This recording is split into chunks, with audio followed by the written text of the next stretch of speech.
LV55 Media LLC presents the Heroes of Montford Point interview series, featuring Montford Point Marine Norman Preston, Part 2, hosted by Mark Henry. Okay, let's get back to boot camp, your experiences there for a little bit. How did you find, did you encounter a lot of racism and unfair treatment at the camp during your training, the initial weeks there? The training was very stressful and very discouraging in a sense because of the way they would administer the training procedure.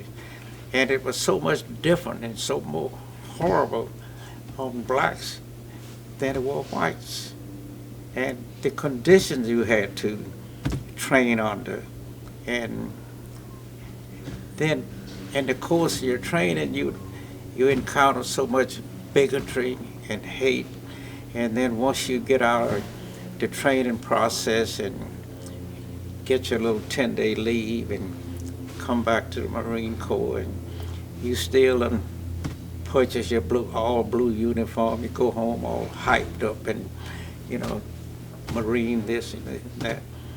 And then when you come back, and in my position, I was on the first group of young recruits that came out of boot camp and had your 10-day leave to be deployed overseas.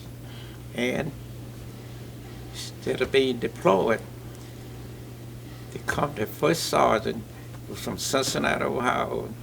He was the brig commander at Montford Point. And my neighbor in civilian life, he says, I'm gonna get your name off the list. So I was pulled off, and I didn't get to go until a year later. And consequently, after that year passed, I was assigned to an MP battalion at Camp Johnson. It's a military policeman. And our job was to monitor just the blacks. Don't touch the whites. And my running buddy was Richard Bohannon from Philadelphia, Pennsylvania. Our duty was to go downtown in Jacksonville and monitor the black Marines. Don't touch the white Marines. Okay. But watch out for them. All right. So even within that entity, you had to just exercise authority over only your own the African Americans, Only. not okay. Right. Okay. And at that time, we wasn't even allowed to go what they called main side, Camp Lejeune. If we had a disobedient prisoner, we could take him over there. But as a black, you couldn't stay on that base no longer than drop a prisoner off and come back. Okay. That's just the way they treat you. Right.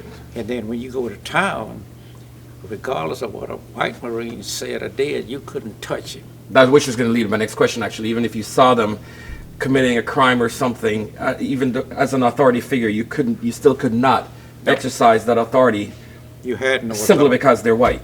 because they're white. Wow.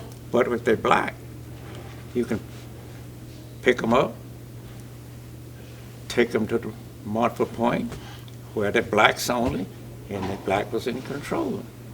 The only white officer you had was this company CO, and that company CO was in control of that base until even after I left in 1946, and I don't know what year did they relinquish that, but I know when the first black Afro-American graduated from Quantico with Lieutenant Frederick F.C. Branch, and I was there when he reported.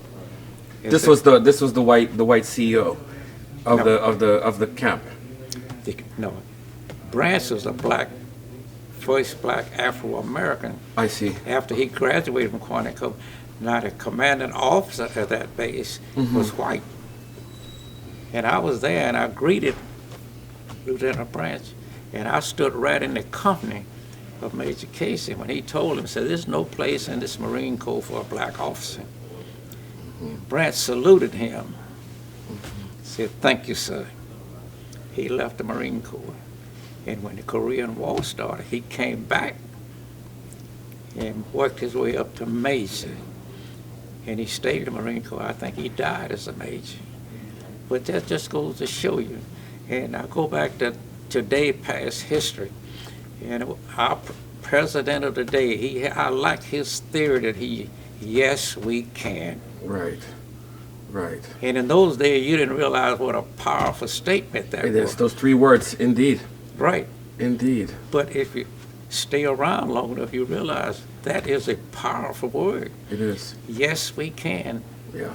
And that's the same theory he ran on when he ran for president the Right. second time. Right. And I had a many communication from he and Michelle, not halfway, personal invitation. And when he had his big party after he was reelected, he wrote me a personal letter and said, I apologize that you wasn't able to be there with the group. He said, but I thank you for all your support during my reelection. Now that says something Right. from the president. But you see, in a little small town where I live at, I mean, I have been able to overcome some very unusual circumstances in that town, Right. in Wallace, North Carolina. Right. That's my town now. You know why it's my town? Why is that? When I moved there 8 years ago, we had one black councilman. And black people didn't even go to council meeting. But when I moved there, I made it my business. I go to every meeting. And what did they do? They put me on the board of advisory to the town of Wallace. Mm-hmm. And they showed recognition when I received my congressional medal. The mayor invited me to council meeting and commended me and gave me a presentation. Not only that, from the city of Jacksonville, the borough of Warsaw, and Wilmington, North Carolina, all gave me a certificate of recognition showing their appreciation for what I did, Right. knowing the endurance that I went through. And I had the privilege to have the original first commanding officer of Montford Point. He received the first 300 black Afro-Americans in the Marine Corps. And when he came to get his gold medal, he's still living. It taken us 2 of us to stand him up so they could put that medal around his neck. And he said he was so proud that he was able to make Marines out of some of them, but out of dignity and respect. Right. I didn't challenge that because in my heart I knew what he was, what he did, and what he stood for. Right. And that hasn't changed Right. today. If you think it has changed, read your papers. Right. Of course. Of course. That's something that's earned. That's an honor that was definitely earned. We know that. Special thanks to Jimmy Michael Truitt and the National Montford Point Marine Association. This episode was recorded on location at the 4 Points by Sheraton, San Diego, California on February 28, 2013.